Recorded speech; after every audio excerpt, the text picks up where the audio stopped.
You ask Tiger to solve. This deals with linear equations with one unknown. The final result is x equals -1/2. Let's solve it step by step. Simplify the expression. Break up the fraction. Simplify the arithmetic. Group like terms. Simplify the arithmetic.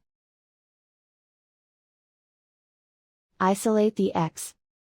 Multiply both sides by 2 opening brace x closing brace to the power of opening brace 2 closing brace.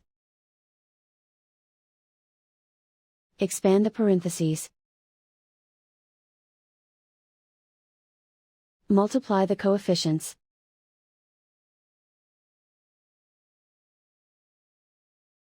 Simplify the arithmetic.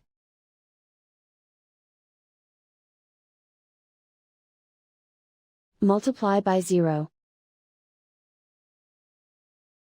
Group all constants on the right side of the equation. Subtract 1 from both sides.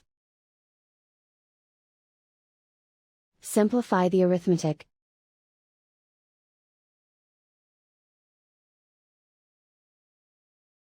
Isolate the x. Divide both sides by 2. Simplify the fraction. And so the final result is x equals -1/2.